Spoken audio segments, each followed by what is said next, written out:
From the golden fields of Saturday glory, strap on the helmet and into the huddle. It's Mr. Gridiron. Yes, in coverage I'm playing press. You can text, but if it ain't looking right, I'm swiping left. Next. Boy, don't hate the player, hate the game now. Killing it just won't be the same now. Boy, I'm balling hard in the pain now. Boy, I'm balling hard in the pain now. Boy, don't hate the player, hate the game now. Killing it just won't be the same now.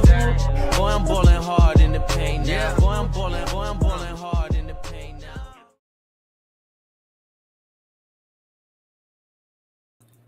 What is up, everybody? This is Thomas Christopher, aka Mr. Gridiron. We're here with episode numero 25, number 25. We'll be talking some ACC football. We have a fantastic guest and for Florida State football, Plant the Spear.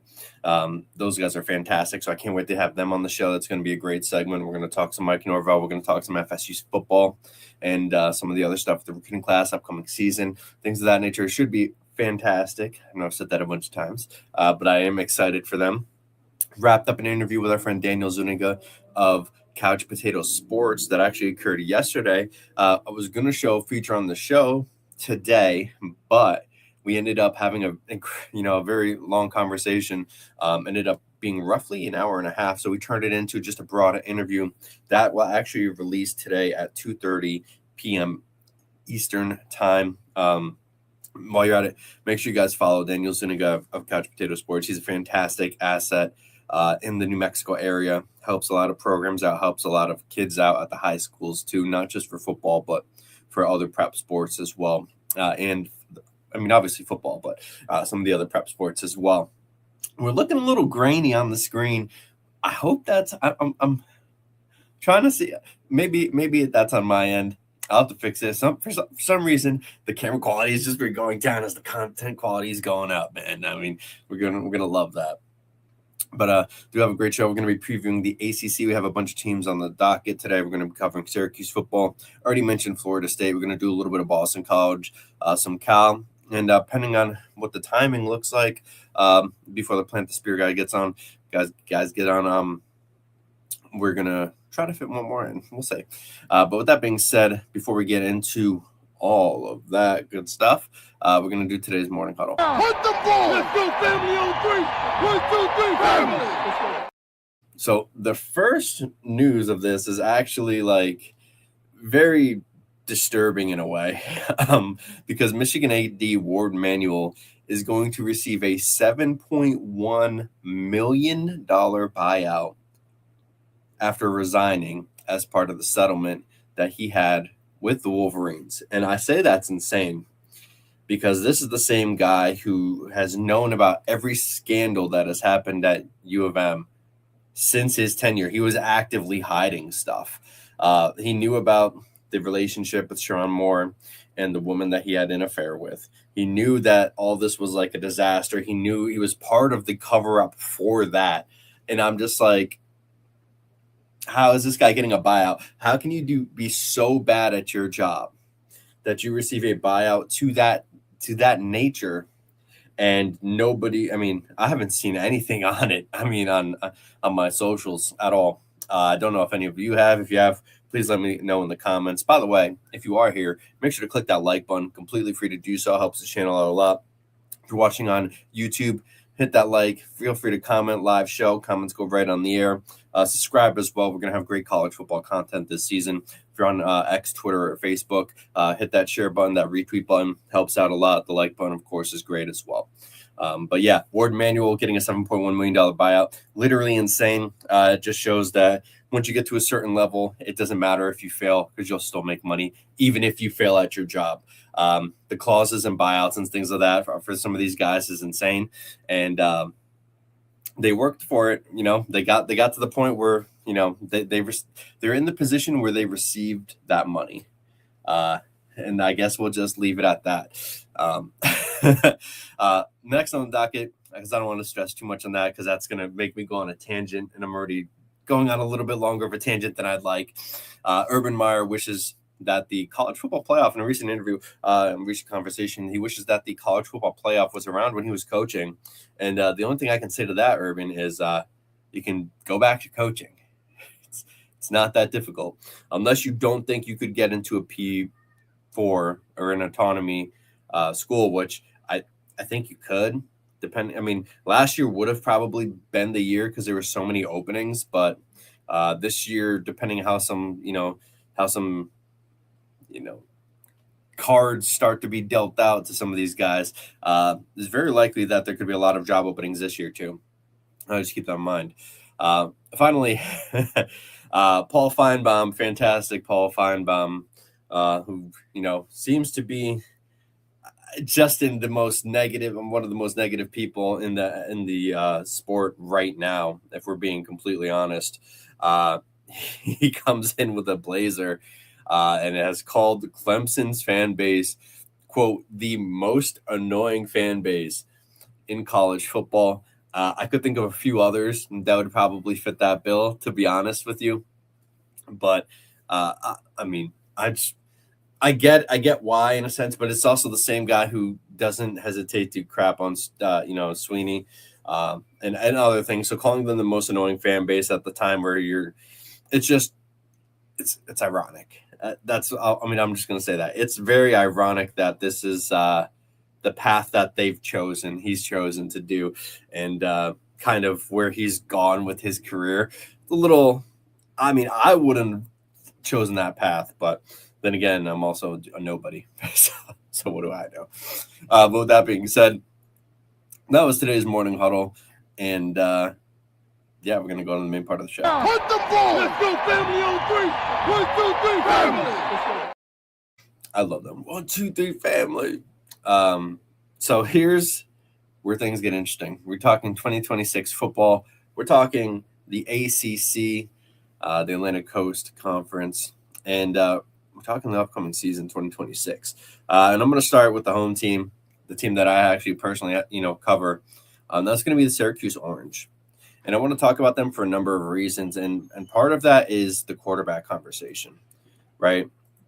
Syracuse, after last year when Steve Angeli got hurt, and they only had Ricky Collins. Well, ironically, a lot of people may not even remember or realize is that Ricky Collins was actually the first guy. They brought in Steve Angeli, and Steve Angeli beat out Ricky over the summer because he didn't come in until after the spring game. So Steve beat him out to be the starter for fall, which in and of itself is fantastic. That's pretty, it speaks volumes about Ricky Collins, by the way, for anybody. And listen, I'm not a Ricky Collins hater, but anybody thinking that Syracuse was the problem in the Ricky Collins saga doesn't know football. Anyway, Steve beats him out, and they have a great run, but the ironic part is up until he got hurt, fans were actually booing Angeli multiple times. They were calling for him to be benched against Ricky Collins. And look how quickly things changed, because once Ricky got in, the fans got their wish, and then the Orange never won a game. This year, Angeli seems to be healthier. I've got to talk to Steve, which I'll actually put up that interview in a second, so you guys can kind of see that conversation. I spoke with him at the ACC kickoff in North Carolina and Charlotte. So that was fun. Steve is a really good kid, by the way. But he is expected to be the starter. He has said that if he had to start, if the game's played tomorrow, he could suit up, but that kid's tough as nails too. So it doesn't surprise me that he said that. So before we go on for the rest of the team, I do want to highlight Steve because he's a fantastic kid. And I'm going to show you guys the conversation we had because he got really real with me a little bit about his injury. So we're going to go into that. And I hope you guys enjoy the quick segment. I think it's about 2 minutes long, so nothing crazy. And we're going to go through that. Obviously, Fran brought in a bunch of quarterbacks in. Also, I apologize. I say obviously a lot in this interview. I apologize. To kind of help, mitigate the situation that we saw last year. Can you just talk about the camaraderie you've had and what kind of influence you've had on them as a leader? Yeah, I think the biggest thing for me, it takes, guys, when you go and play quarterback position, one guy can only go out there, right? But it takes really all 5, 6, however many guys are in the room to get that one guy prepared. the biggest thing that I try and do with our room is make sure our culture is correct. Obviously everyone's in there competing, trying to get better, but off the field we're great friends. Guys are hanging out, going golfing, fishing, whatever it may be, just trying to spend time together because our room needs to be one of the closest units on the team, and it's honestly great to have those guys in there. All the new guys that came in, the guys that are returning, our culture in the quarterback room has been great. Obviously, the Achilles injury, it's a devastating injury for anybody. What has gone through your mind, like to try to stay mentally strong? Because obviously it's a very tough process. And how is that recovery going? Because you're almost a year out now. Yeah, the recovery's been great. I'm 100% right now. If we had to play tomorrow, I'd be good to go. Practice tomorrow, good to go. It's tough mentally, if I'm being honest with you. It's been a long 9-10 months. There's times when you're kind of, feeling pretty down, but the best thing that I have is people around me, the Syracuse community, Coach Fran, my parents. I can't really say enough. There's been a village of people that have gotten me to this point, and I'm just extremely thankful to be where I'm at now. And my last question for you, man, obviously a lot of transfers out from the last season.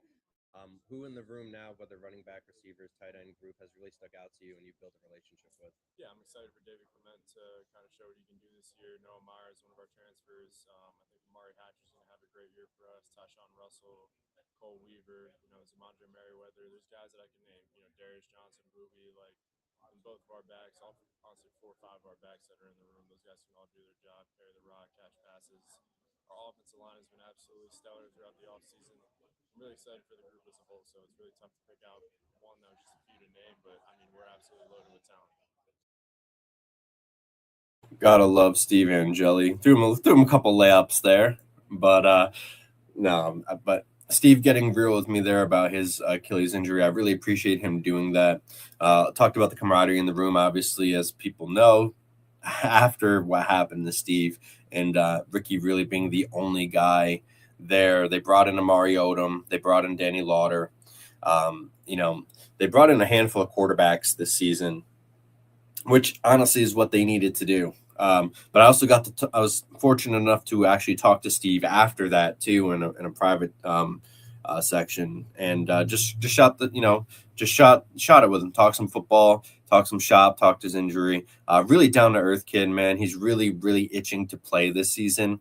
Got a lot of pressure on him this season, from outside forces too, obviously, especially after how things were going last year until he got hurt. There is a lot of pressure on him. So I hope he does well. Like I said, he's a really great kid, and I'm rooting for him. I really am. Last year was awful, all things considered. He beat Clemson at Clemson. That's a tough task for anybody. No matter how bad Clemson was last year, they ended up getting their ish together and had a good run to end the season. So not everything was bad for that team. The same thing goes for Syracuse. It just depends on how things are going to look for them. And part of the problem for Syracuse in 2026 is they lost so many pieces in 2025. Yasan Willis is gone at the running back position. His backup, Will Nixon, is gone, which, by the way, Will Nixon got approved to play this year. Chose not to instead. So that speaks a little bit about, what's going on. And instead, they brought in Ahmad Miller, Juwan Johnson, who, both outside guys, both really great at what they do.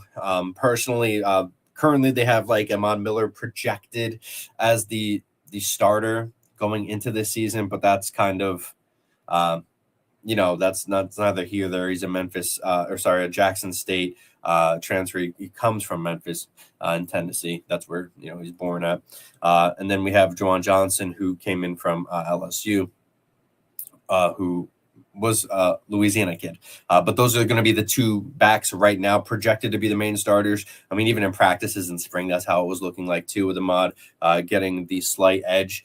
David Clement from Christian Brothers Academy, which is actually CBA, right down. He came right down the road from me. I'm very familiar with him, but then they added Noah Myers as well.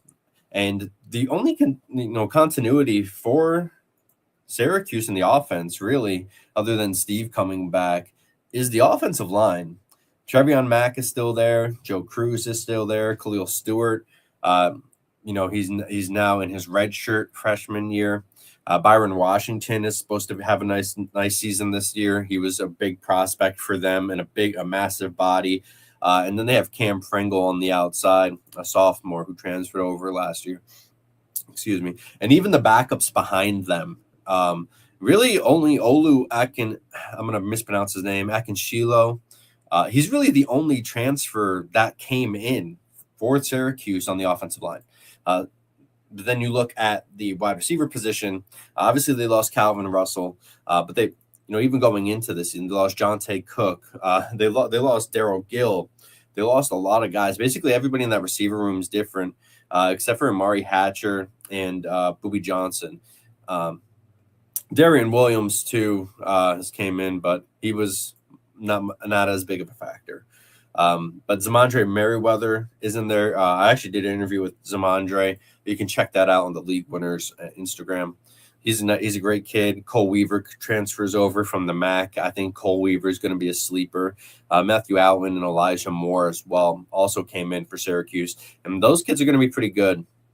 So I don't know if Syracuse is – I don't want to say the room is less talented than last year because I don't think it is. I think there's a lot more young blood there, and they've gotten the transfers that they need to. Like a lot of the guys who returned back, I mean, Tyshawn Russell's still there too, redshirt junior. But Darian Williams, who I mentioned, is a sophomore. He's got a lot of potential if he can put it together. They had Calvin Russell. Obviously, he's out with the Achilles tear. Nothing they can do about that. Darius Johnson got redshirt, and he's in his redshirt freshman year. I know I'm a massive fan of Boobie Johnson. Went to the same school as Calvin. Zamondre is a redshirt senior. They have Cole Weaver, who's a transfer junior. But Matthew Allen is a redshirt freshman transfer. Elijah Moore is a sophomore transfer, who I believe is a redshirt as well. So a lot more youth in the room, and even the guys that came back from last year are a lot younger too. So I don't think that if Steve's the quarterback, I have a lot of faith that this wide receiver room is not going to really have any problems. Steve's biggest strengths, and we've watched it on this tape in a previous episode, we actually broke down Steve Angeli's film a little bit. He's a very good read guy. He knows what to do in certain situations pretty easily. His pre-snaps reads are pretty good. So the offense, I don't have too much of an issue with. The defense, I'm expecting it to be even better, to be honest, because they got a lot of the guys from Toledo in, including the coach, some good bodies up on the front seven that come in. Chris D'Apollonia, transfer comes in. He's fantastic. Keyshawn Johnson is another linebacker. And then we have Antoine Delorier, who Antoine was basically a consensus All-American freshman. And that kid is a stud. Oh, my God, I love Delorier is a monster, man. He's already built like he's going to be an NFL player. Period. He's built like that. That guy's going to be in the NFL. Then we obviously have Demetrius Samuel, who says he's going to be playing wide receiver this season too. So let's keep that in mind. Cornell Perry comes back. Raheem Long is back. Chris Peel is back. Davion Kerr is back. And I believe his brother is actually back too. I may be mistaken on that though, so apologize if I am mistaken on that. And then they have, some other new faces with Dylan Fontes and Tunmais Adelaide, who actually is on a couple Shrine Bowl 1,000 lists. Then they have Rashad Perry, who comes in for the nose tackle. They're going to be running a 3-4 kind of – it's going to be multiple where they kind of have a 4-2-5 where Keyshawn's probably going to be like that tweener. But we'll see. They have David O, who comes back too. Gary Bryant's back. They have a lot of guys coming back on the defense. Jamie Tremble, that continuity, he gets another year in his transfer position over. His position transfer over, rather. And then they have Tadarius Hughes, who's a safety that people should really keep an eye on too. Amari Snowden looks good as well. Margo also is another player on the team. I'm pretty sure they're playing him at wideout this year instead of cornerback, and he was a fantastic cornerback. But yeah, Chris Peel's expected to play really well. Demetrius Samuel's expected to play pretty well too. The linebacker core looks great now, adding D'Apollonia. I'm going to mispronounce his name so much. I apologize, Chris. And Delorier. That's going to be a fantastic front seven, I think. They're going to be better than last year, especially bringing in who they have through Toledo. I think I'm going to like that. I think I like the defense better. They have Trip Woody, who is the kicker there. Great name. Jimmy Gregg's got a leg on him, no pun intended. But that'll be interesting. Right now they have Demetrius Samuel slotted as the punt returner. Not sure how I feel about that yet. I don't know. Like I really love Demetrius, but I don't know if he's electric enough for that. And that sounds a little messed up. I personally I don't. I think he could be maybe if there's a straight shot. I don't know if he's like um Devin Hester esque, where if he has to make some moves around, or Reggie Bush esque, where if he has to make some moves around and try to avoid guys that way. I don't think he's really doing that too much. So the having Demetrius Samuel as the slated starter, not necessarily a fan at. And I want to bring up on the screen so you guys can see this too, who are watching on the video. So we highlighted the offense already. A lot of continuity there, especially along the offensive line, which is going to be massive for Syracuse this season. And this is through our lads. This is projected. They have Calvin Russell still there, but obviously he's out with the Achilles. And Cole Weaver has been talked about as being the starter. By the way, the person behind him, the transfer. I'm blanking on the school, but he did come from the MAC. And now the defense too, a lot of continuity in the linebacker group and in the secondary, which is going to be massive for the guys up front. A lot of the guys they have brought in, Jatavius Flournoy too. I'm excited to see him. David O, who I was a fan of last year, and Isaiah Hastings are going to come back, and that's good depth to have behind them for the new guys. So the defense, I know Fran was friends last year with the defensive coordinator. I'm blanking on his name right now too. I apologize, but sometimes it's better not to have your friends work with you, especially when that side of the ball was a weak link. I mean, it was a weak link even when Kyle McCord was there, because that offense was humming. Now I think the defense is going to be a lot better.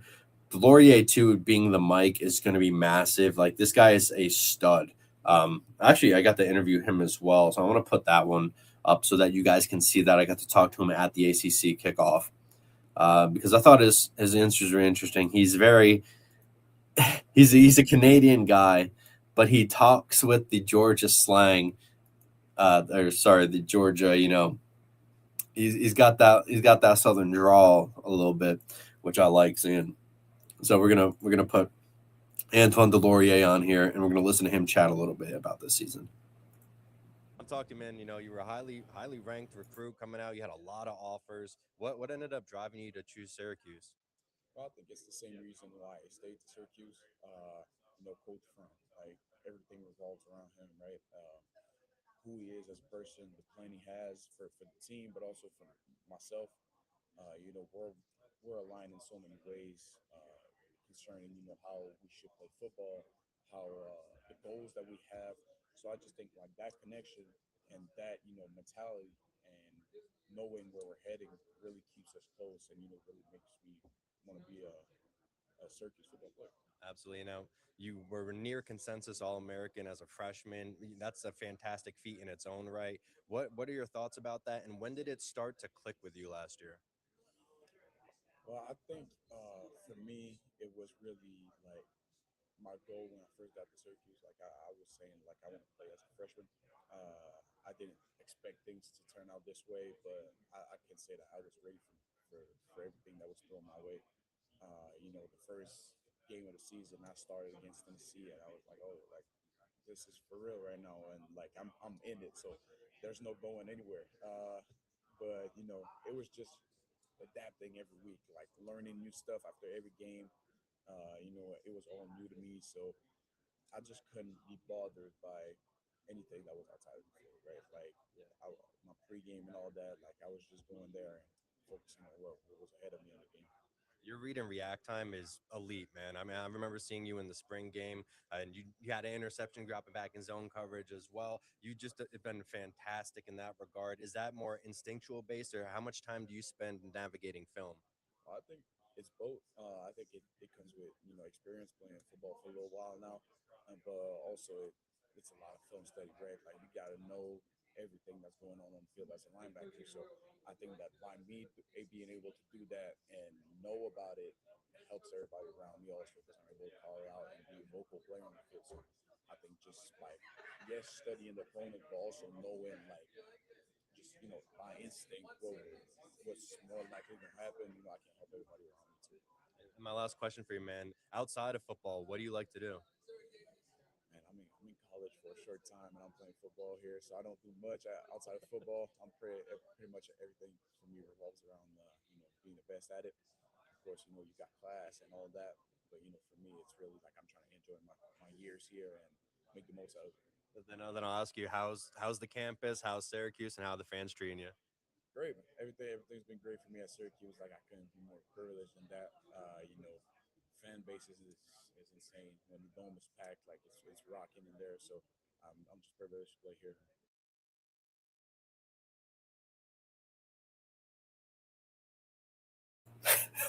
Sorry about that. I love that. By the way, I messed up. It wasn't the spring game. It was actually a game against UConn. But Deloria had the interception. So, I mean, I can not love that guy. Also, it's hilarious that he has Fran Brown's kind of mannerisms, with the rights and stuff. Talks like his coach, man. And that's what a kid who can be molded by a guy like Coach Fran, I think is fantastic because Fran's a good leader of men. And Deloria is going to be a stud. He's going to be a stud NFL player, you name it. However, things get interesting with Syracuse this year because they kind of have a hard schedule. And this is where we're going to look at next before we go on to the Cal Golden Bears is the Syracuse schedule in 2026. So the first game is kind of the gimme game toss-up that a lot of schools have. They get week 1 home against New Hampshire. If they don't win that game, even if Angeli is not there, that'd be pretty embarrassing. I'm just going to flat out say it. The next challenge, though, is the week after at home, and they get California with Jaron Crave, Sangopulatele, who next team we're highlighting. He's a Heisman candidate for this season. They have Mason Minnie. They have Dorian Thomas, too, now from UNM. A lot of good guys. Ian Strong from Rutgers is over there now. The defense lost some guys, but they have a little bit of an unproven linebacker core, which maybe Syracuse could take advantage of. But right now, you have to assume that Syracuse is potentially going to lose that game. I have to think about it. Tosh Lupoy, if I'm mispronouncing his name, I apologize. Defensive-minded coach from Oregon in Cal now. And it's just, who's going to be better, man? At home, if it's a packed house, which I think it would have to be. In order for Cuse to win this game, I think that the dome has to be packed. Like, we're talking like near sellout have to be packed. Because for anybody who doesn't know, the dome is one of the loudest stadiums because it's a dome. And, they pump the noise in, and the way that it's built, it just reflects. Like, there can be, 25,000 people at the dome, and it'll sound like packed, like to the brim. That has to be a full stadium if they want to even have a chance against Cal in week 2 in their second game. Then they go to Pitt for their third game on 5 days. You got to give that to Pittsburgh. I think Mason Heinschel's a great quarterback. I think he has room to grow. He had his faults, but he started as a true freshman last year. Another year under his belt, man. Pitt's got a good team. I think that's going to be really difficult to beat them. So I would have Syracuse probably losing that game too. Then they go to UConn. UConn's got a lot of turnover. I think Syracuse should win this game because they're coming off a bye. They have extra time. They have a lot of time for this game to prepare. Even without Angeli, they go and face one of their former coaches too, by the way. Just keep that in mind. But I think Syracuse wins this game. The week after that, they travel to Virginia. That's probably a loss, man. Tony Elliott's really building a good team. They have Bo Pribula there now. Even if he's not there, Eli Holstein's there. And Eli's not bad, but Bo Pribula is going to be the starter. At least that's what Elliott has mentioned. I don't know how Syracuse could win that game. They'd have to do some surprising stuff. The week after that, another tough task at Louisville. At home, though. Still a tough game. Not sure how they can win it.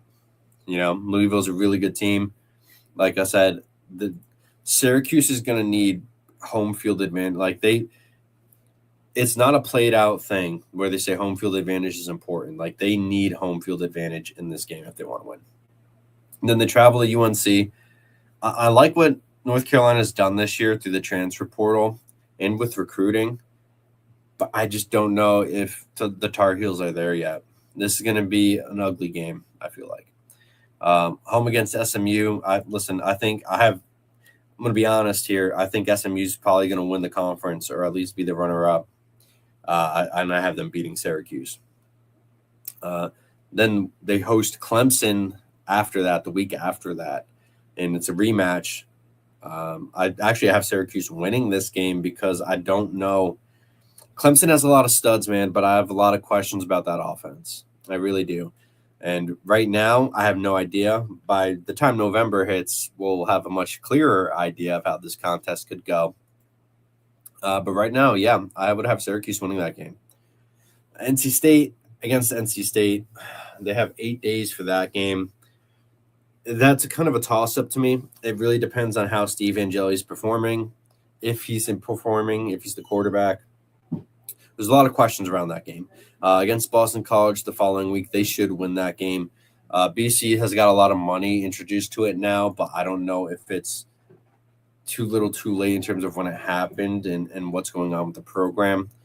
And then they end the season at Notre Dame, which I would assume is a loss. But Steve Angeli gets his game against his former team, which I know he will want to do. And I can't wait to see what that game looks like. So if we're judging based on this, right, like Syracuse has to have at least 6 games, 6 wins.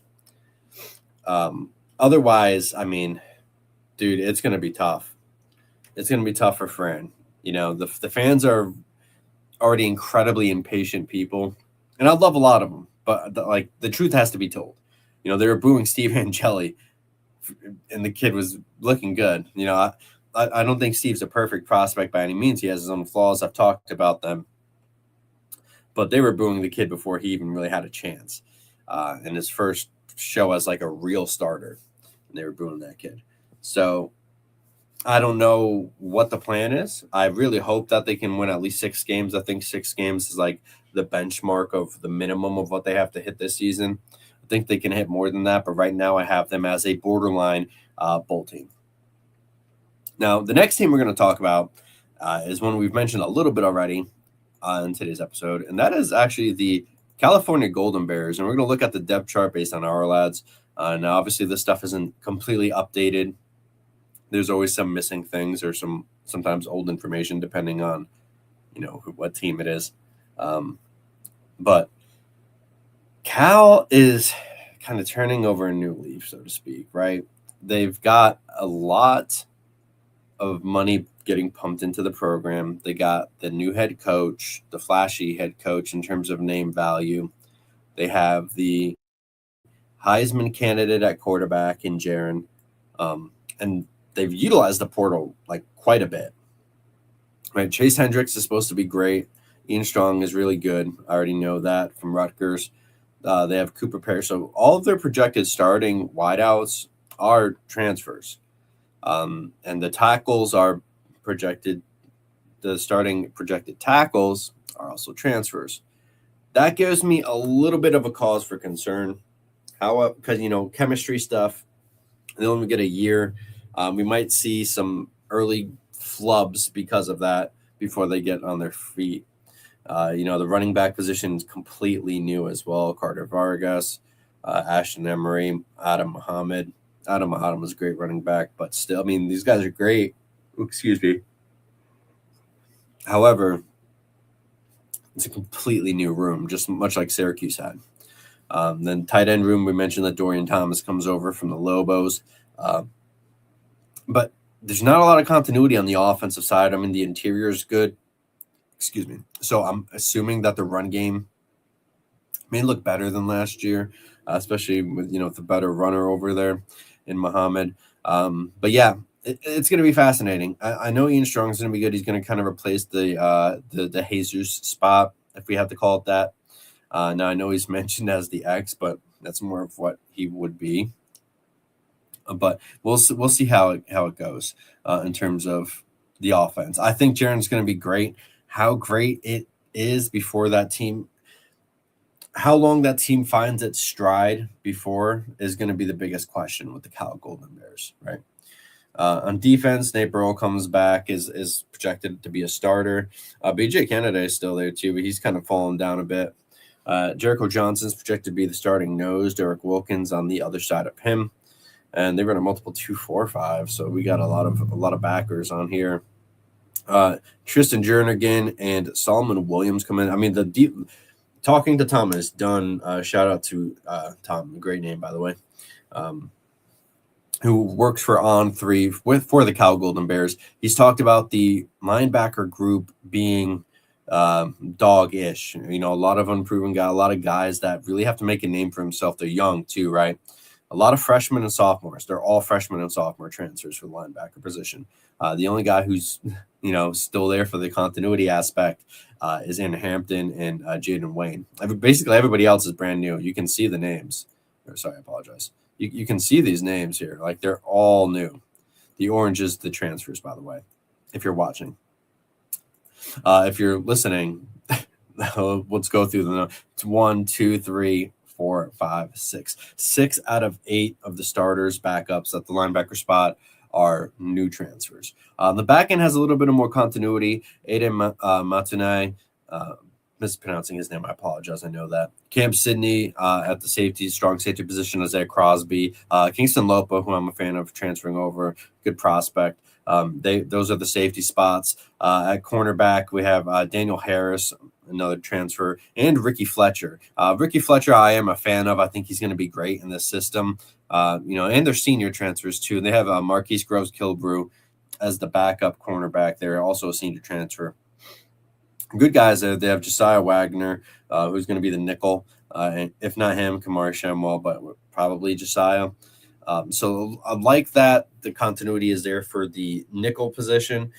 Ricky Fletcher, like I mentioned, is a fantastic cornerback. He's going to be a guy that I think could be a ball hawk in the secondary. So I'm very fascinated to see how that is. But the biggest question, man, I mean, this is what a lot of teams have a lot of turnover, is that, how gelled are they going to be? Now, they get the benefit now of having the entire spring, because there's only, one portal, so they're not really losing guys anymore. Is that enough? Is how hard is Lapoy going to be with his guys, going into the season? And, it'll be fascinating. But speaking of, Jaron, actually, I want to see if I can find it, because I did get to talk to Jaron at the ACC kickoff too. I'm gonna pat myself on the back here a little bit, because I am a massive fan of Jaron, and we're gonna see. I think it's on. It is on my page. Okay, so I'm gonna talk about that because it is hilarious. Because last year Jaron was at the ACC kickoff, the media days event. But he wasn't brought on the main stage. It was Devin Brown, who's the transfer from, I believe it was Ohio State, if I'm not mistaken. And but they had Jaron in the breakaway room, and I talked to him for a bit. And then this year I see him. And then, by the way, nobody was at Jaron's table last year. I had a fairly long conversation with the kid. This year, a lot different, 20, 30 people lined up to watch him talk. So we're going to highlight Jaron real quick in this short little interview. Great kid, by the way, and we laugh about last year in this segment. So enjoy. Last year, man, and the crowd surrounding you last year was a lot different than the crowd surrounding you this year. Can you just talk about, what has that been? And by the way, he 100% was laughing. He covered it with the cough. That's why I like this kid. He's smart. How do you? You answered it a bit before, but how do you stay grounded? Yeah, definitely. It's my foundation is in my Lord and Savior Jesus. Just keeping Him first in everything I do, knowing that no matter what I go through the highs and through the lows, He's always that one constant in my life that's always going to be there. And my parents instilled that in me when I was young, and just continue to in college. There's so many ways you can fall off from that foundation, but just continue to stay in my word, continue to pray, and just try to live as Jesus did has been very important for me. So yeah, I think faith is incredibly important. And this past season, you're a freshman, but you automatically became a leader on the team, kind of thrust into that role. Where did you find your voice as a leader last season? Yeah, I think it was definitely through the guys trusting me in practices, competing. I that's where it starts. Is Mm. being able to, prove that you can do it first. And I think Fernando Mendoza talked about it. I mean, you don't want to being part of a leader is being able to do it first. And I think the big thing for me was being able to prove that I was able to, move the ball and just be able to get these guys trust. And obviously, the big game against Stanford is the big game. Can you just talk about what your expectations are for this season and your thoughts on that rivalry? Yeah, I mean, my expectation is just to be the best team we can be. I think sky's the limit for us. We're just going to continue competing throughout the summer and fall camp. And Stanford's a great team. I think every game I'm circling, and I think I'm just excited to be able to play them again, and just continue that history that we have with each other. My last question for you: what's your favorite go-to spot in Berkeley for food? Oh, I'd probably say Cali's or IB's. Callies or IBs. You gotta love that kid, man. It's kind of cool that he's as media trained as he. I mean, he was even great last year too, before he was even really known. Obviously, the big prospect, but like nobody in Cal, outside of Cal, rather, really even gave him the time of day, which was fascinating to see. So, because he ended up having a great freshman campaign, and all these people are like, "Oh my God, I knew he'd be great," and they never said a word about the kid before the season started last year. Outside of the Cal people kind of already knew they had a really good thing going with them. But outside of that, don't buy this. There's a handful, but don't buy the rest of the smoke with some of these people, man. But so anyway, that was a nice conversation I had with Jaron at the ACC kickoff. Fantastic kid, just really good kid. I like that we got to have a laugh about the differences from nobody knowing who he was last year to now he's a stud and star and superstar athlete. Heisman candidate for this season. So really looking forward to seeing what he does this year. And going into that, like we did with Syracuse, we're going to look at the California Golden Bears schedule for this season for 2026, because they have an interesting one as well. And some of the games start good and start quick early. And we're going to share that so everybody can see. If you're watching on the audio only, don't worry, because I'm going to go through and I'm going to name them out as well. Week one, listen, man. This is where it gets interesting in week one, okay? Because they face UCLA at home, but UCLA, same quarterback. They have Bob Chesney, and if you watch this show, you see the new look UCLA team is one that we highlighted early in this show, because Bob Chesney is a guy that is going to change that program. He brought in a lot of guys with him at JMU, a lot of guys that he trusts. He's also a fantastic recruiter. He's starting to recruit the New Mexico area, which you'll hear more about that in the interview that I had with Daniel Zuniga that comes out after this episode airs, actually, ironically enough. So that's great. He's a very good recruiter, very good leader of men. He turns programs around and keeps a sustained success with the programs that he does coach. After Kurt Cignetti left James Madison, he was the successor, and all he did was bring the team to the college football playoff. And this was after he took another job. So the players knew he was going for another job, and they still succeeded, man. So that's the type of respect and commandability of a room that you like to see. This is a lot tougher of a game than a lot of people think it is. I think Cal should probably win it, but the Cal football program is very Jetsian in a way for the New York Jets, and games that they look like they're going to win, sometimes defeat just comes and snatches it from them. So I would have this as a toss-up game early, ironically enough. We talked about Syracuse-Cal, where if this is a packed crowd, I think it could give Cal some problems, especially having to travel across the country. A little bit different going west to east than east-west, but no matter that difference, it's still going into a dome. Hopefully the dome's packed for Cuse, and that changes things. Following that, they play Wagner. That's a gimme game, easy win. Then they go on a short week against Clemson at home, too. That's a tough game, man. We're going to see really quickly what Clemson looks like in 2026 and what Cal looks like, too, right? After that, they go to UNLV. It should be a close game. UNLV is a good program, to be honest with you. They got Jackson Arnold, I believe, is the quarterback there now. Obviously, good head coach. It's just a matter of, a good head coach in Mullen. It's just going to see how it is, right? Like UNLV's a better G6 program, than some of the other programs out there. It's just we're gonna see. After that, and they get this is a tough schedule for Cal. This is the problem for them because then after that they go to and face Virginia Tech. They host Virginia Tech. James Franklin's there now. A lot of new faces there. A lot of highly recruited and high-end prospects from Penn State have followed James Franklin over. They get Coach Pry. His returns this time as DC, like he did at Penn State. The offensive coordinator worked with James Franklin. There's so much going on there for Virginia Tech. Traveling to Cal could be the death knell that gives Cal the advantage, though. But I'll have my eyes on this game. I also have my eyes on the Wake Forest game the week after that as well. Coach Dickert's done a great job. I don't know necessarily how I feel with Gio Lopez there. He did struggle quite a bit with the Tar Heels last year. However, he didn't play the way he normally plays. And I think part of that was the scheme, and a part of that is the coaching. I don't think Gio liked being coached the way he was. I don't think certain players learn things differently. Certain players are a certain prototype. Certain players do things a certain way. It just didn't fit. With his former, working with the guys from South Alabama who are now at Wake with Gio, I think they're going to be good and have success. How good, I don't know. Traveling to Cal, just like Tech did, that could be a problem. The West Coast trips are an issue for East Coast teams. That's just how it is. That's always been a talking point. Cal has to be able to take advantage of that. That's a game they should win, though. Then they travel to SMU. I've already said that. I think SMU is going to either be the conference winner or the runner-up. Very tough game.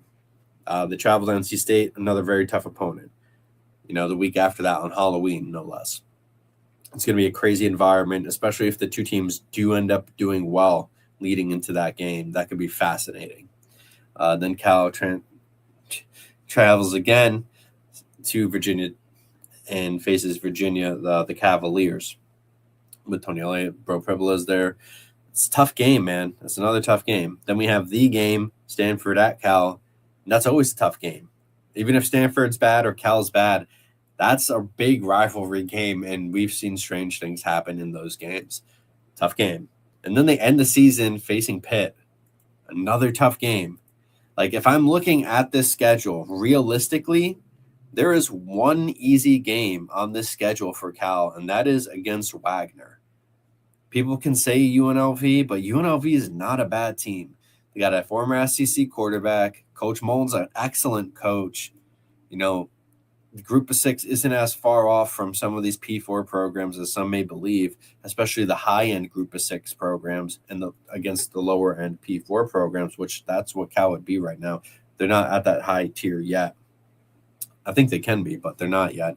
But yeah, Wagner is the only easy game that I have on the schedule. I mean, like I said, some people may pencil in UNLV. You can't do that anymore with Wake Forest. I think Coach Dicker, I think, is a really good coach. And I think Gio Lopez is going to do good there with the continuity that he had from the guys at South Alabama. Syracuse could be an easy game, but if Angeli's back and the dome is rocking, that's going to be a tough game. It just is. I don't sleep on some of this stuff, man. Tech's good now. Clemson's Clemson. Wake Forest, like I already mentioned. SMU, fantastic with Rhett Lashley. NC State, fantastic under Dave Doran.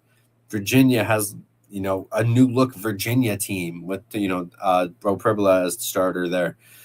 The Stanford Cal, the game. And then Pitt with Narduzzi, Mason Heinschel. You got all of these kids. Braylon Lovelace, linebacker, fantastic linebacker.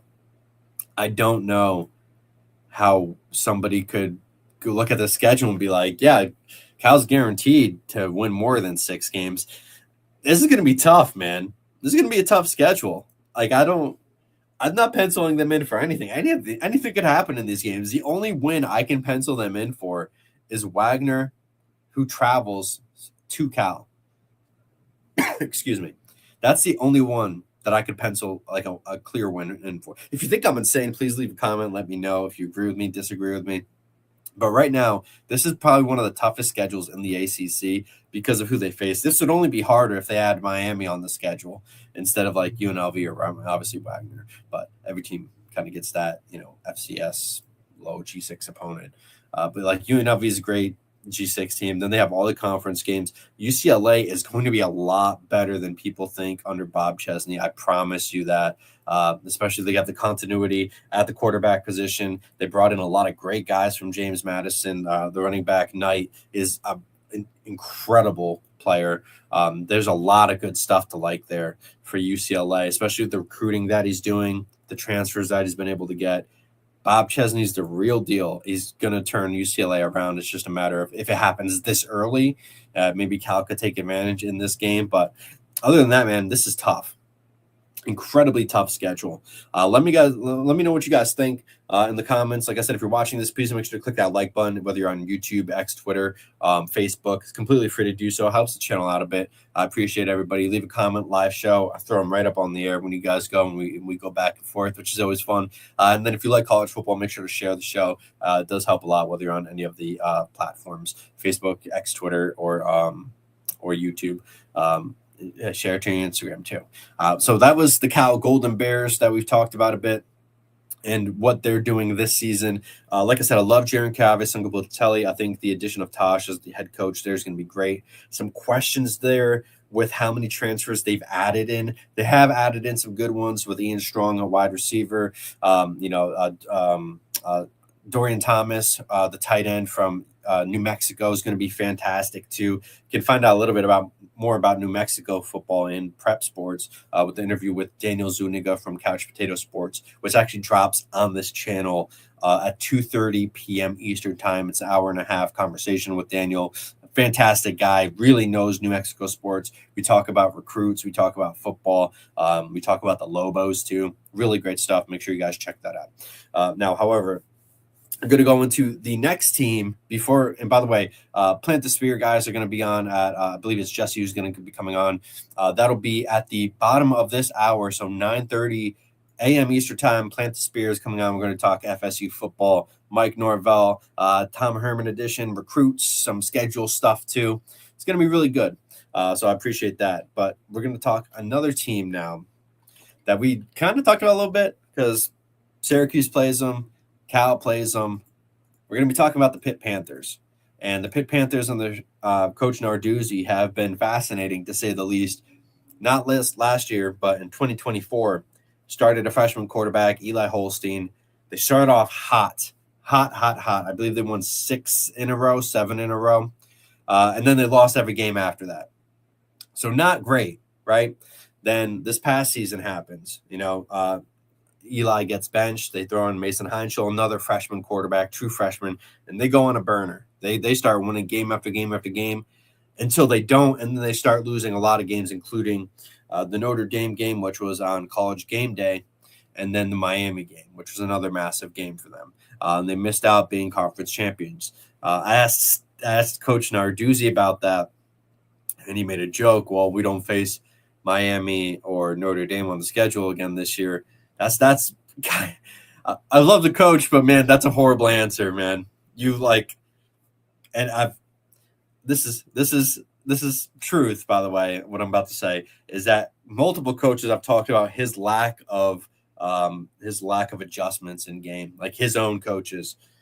Not to throw him under the rug or anything, but it's been a common theme for years with Narduzzi now at this point. Like I said, a great coach, a fantastic recruiter. He's an excellent recruiter and turning in guys into NFL-type talent. But from a program standpoint, man, you hope to get more. I mean, it's great seeing some of these young quarterbacks have success early, but once teams adjust to them, they just stop having success. Hopefully that doesn't happen with Mason Heinschel. But and actually, placed an interview I had with Mason a little bit earlier after we go through the depth chart and stuff.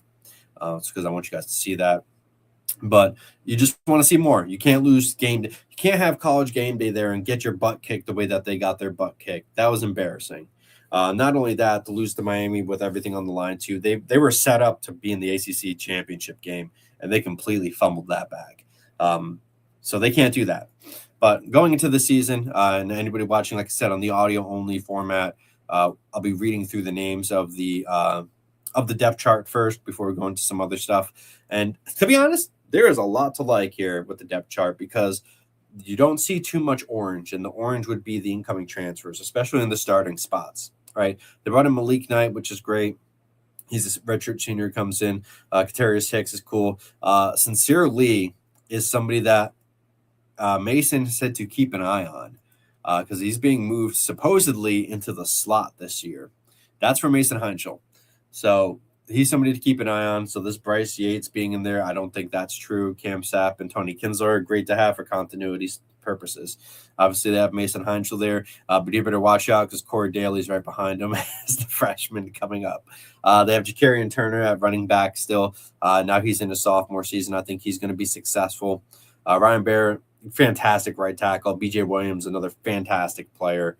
Ryan Coretta, a good center as well. Keelan Davis is a transfer who comes in for left guard, projected to be the starter. Kendall Stanley, another good player there too. So the offense is good pieces to like. The offense doesn't especially wow you, but with a player like Mason Heinschel at the starting spot, you're kind of hoping that a lot rides on him and that he's be able to make plays happen. You know, the only place that they really don't have that much continuity anymore is the tight end position. Where they have Carson Kent, Elijah Lag, who came in, both redshirt seniors.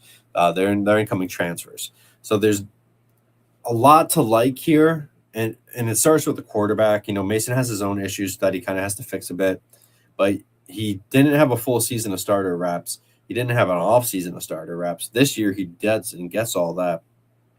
I'm expecting the offense to be good, but not great.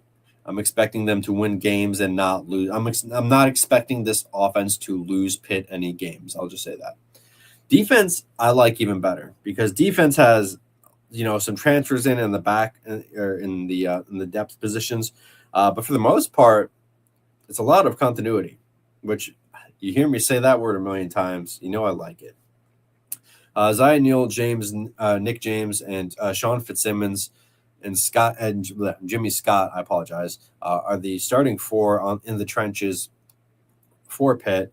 Alex Sanford comes in as the money back with the Mark Award behind him. Brian Lovelace, who's the mic there, the green dot. Jeremiah Marcelin's good too. A.B. Ibrahim, also not a bad player.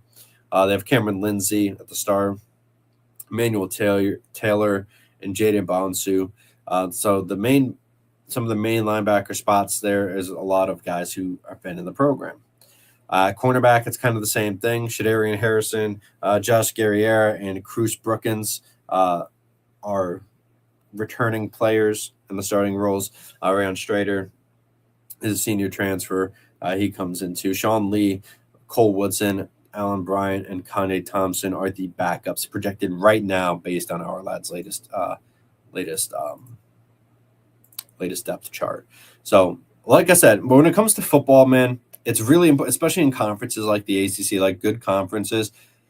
Continuity is incredibly important.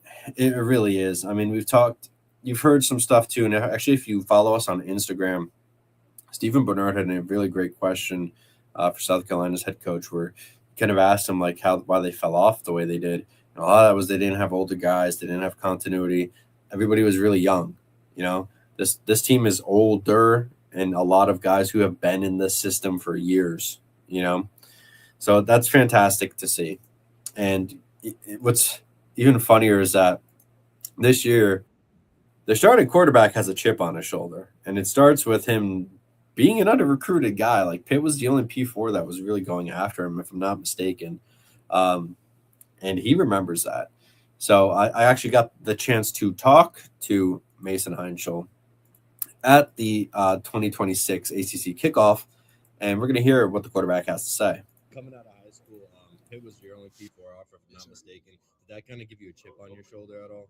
Absolutely. I think I kind of use that as motivation every single day, just kind of being overlooked. Coming out of a small high school in Ohio, it was tougher to kind of get that recognition. But, I think all I needed was an opportunity, and the fact that these guys provided it for me. I think I owe it to them to play at the highest level that I possibly can and work as hard as I possibly can. And I owe it to the guys around me as well. And I think just them having that belief in me and that faith in me is really something special. and you took national media by storm last year, but for the local media, you were kind of a hidden gem going out throughout camp. So what did it mean to you when you got the nod to start, and when did it all decide to when did it finally click for you? Absolutely. I think it meant everything to me. Just to be able to show off what I can do, and just to have that belief from, like I said, the belief from my coaches, and honestly, the confidence from my teammates was obviously was just the biggest thing for me as well. Right. It's a tough situation to put those guys in. Just switching quarterbacks midway through the year. I think that's a really tough spot for them to be in, but they responded unbelievably well to that. There was no faltering from them whatsoever. They believed in me as soon as we started practicing and me rolling with the ones. And, I think that speaks volumes to their character. And we were fortunate enough to get a couple wins out of it. So. Yeah, of course. And going into this year, who are some key guys that you built outstanding camaraderie with? I think Boozy Turner, number one. Him and I have a really great relationship sharing the backfield. I think he's going to do a really great job this year. Really sleeper that we're going to have this year is CJ Lee. Moved him to the slot. He's going to do a really great job for us. And then obviously up front too. I got to have a great relationship with those guys. They're the ones that are keeping me upright. So. By the way, I just want to pause that. He said that because Ryan Baer was literally right next to him at the that's why he mentioned the offensive lineman there. Mason's a funny kid. Those guys are doing a really great job. We're excited for this year. And my last question for you, man. Pitt community is important. What do the fans mean to you, and what's your favorite go-to spot to eat in Pitt? Fans mean everything to me. They're so supportive of what we do, and they're tough fans, but I love them to death. Favorite spot to go downtown? It's actually not downtown. It's in Oakland, but it's Stacked. Stacked. It's a little burger joint. It's really good. I love me a good burger. There's no doubt. It's a great spot to be at. Yeah, Mason's a great kid, man. I got to talk to him off air for a bit too. Just really down to earth.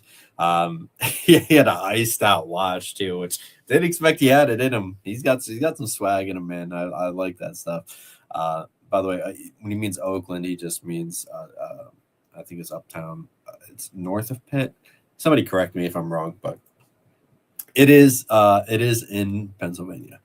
With that said, now we're going to highlight the Pitt schedule. And it's kind of funny because Narduzzi mentioned, we don't face Miami, Notre Dame. He's kind of right, but they do face Miami. But we're going to go through it anyway, right? First game of the year is against Miami of Ohio. That should be an easy Pitt win. Second game is against UCF, which UCF has had a really hard time getting, once they've gotten into the Big 12. They have been struggle busing it. That should be a win. Facing Syracuse at home, that should be a win. It's on a short week for them too. I believe it's a short week for Syracuse as well. It's kind of a rivalry game, more or less. I mean, people may not realize it. It's a little bit of a rivalry game. I have Pitt winning that one as well. Ooh, excuse me. After that, they get 9 days to face Bucknell. Sorry, I apologize. But that's another win. So there's a very good chance that Mason Heinz starts the season 4-0 before they face Virginia Tech and Blacksburg. That could be a very interesting game. That could be a toss-up game too. You never know. After that, they get 8 days to take on UNC, where I would have Pitt winning that game, at least right now. Depending on what everybody looks like. Then they go to Boston College again on probably another game that Pitt should win. And by the way, now I'm just realizing I was supposed to do Boston College and not Pitt, but we're going to do it anyway. It's all right. I have Boston College coming up next because we might finish this with enough time. Then we have Pitt goes to Miami. So they do face Miami. That's probably a loss. And then they host Georgia Tech, which could be a loss too. It really depends on how Alberto Mendoza plays for Georgia Tech. Now, I scratch that because that's not really as big a deal because they have 2 running backs now.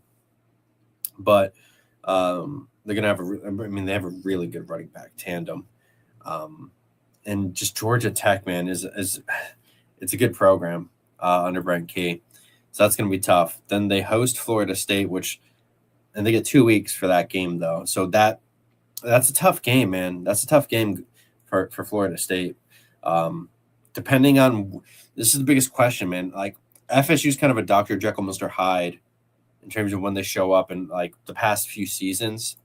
So I would just want to see how they are before that. But right now, I'd probably pencil that in for a Pitt win. After that, they get 8 days to take on Louisville, which that's a toss-up game in my opinion.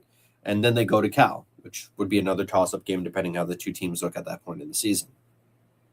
So, I mean, realistically, Pitt is going to probably be bowl eligible before the end of October, which is good for them. I mean, even maybe before the midway point, depending on how things look for them, right? If they run the table going into that BC game, they could end up being 7-0 entering Miami. That could become a whole different type of game right there, So that'll just be fascinating to see.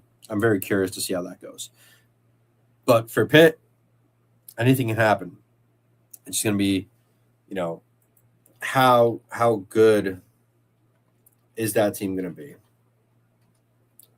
It's the biggest question. Do they have the same type of fall off that they've had in previous years in the second half of the season?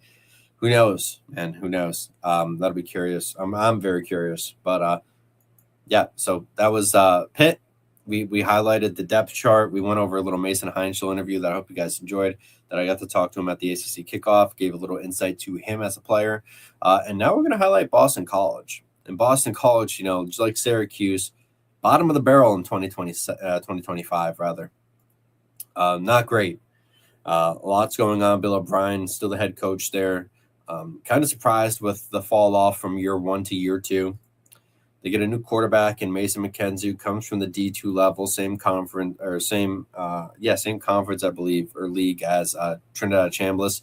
A lot of people have been comparing him to that, so we'll talk about that because I actually talked to him about that.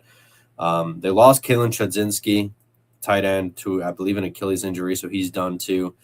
Got a lot of transfers in this group, man, especially on the offensive side of the ball. The left side seems good.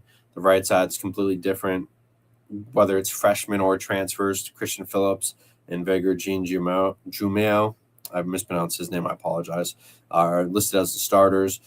Johnny Norwood, Trevin Humphrey, Merrick Jin, and Bruno Warner are the other guards and tackles for that right side. They do bring back some, decent wide receivers. Javarius Green comes in as a transfer, so Reed Swanson does as well. So I'm not actually against those guys coming in. Dawson Poe, mispronounced his name, probably apologize. And Jaden Skeet, they return on the outside. Nothing really to take home, right home about in terms of the offense here. A lot is going to depend on what Mason McKenzie can do at quarterback, to be honest with you. He's supposed to be a mobile kid. He's supposed to be very accurate. We'll talk about that in a little bit. Bill O'Brien highlighted him at the ACC kickoff. He was actually there. And I asked Mason McKenzie about the expectations, so we'll talk about that after we go through the depth chart so you guys can see that. On defense, not as much change, but still some good change for them. Anthony Polano comes in at linebacker for the weak side. I'm a big fan of him. I think he's going to be really good for this defense. They have KP Price, who's a fantastic safety. He's kind of the leader of that group. TJ Green at nickelback. He's another player that I like. Ane Nwosisi at defensive end, and Chris Marable Jr. are the returners. KJ Sampson, I like that addition as well as a transfer. Chris Jones and Bodie Calhoun are the other transfer players, both at the linebacker position. And now they have a lot of depth behind them too. This is what I kind of like about Boston College, is that they're not shy about where the depth is on, this goes 5 deep almost, on both sides of the ball.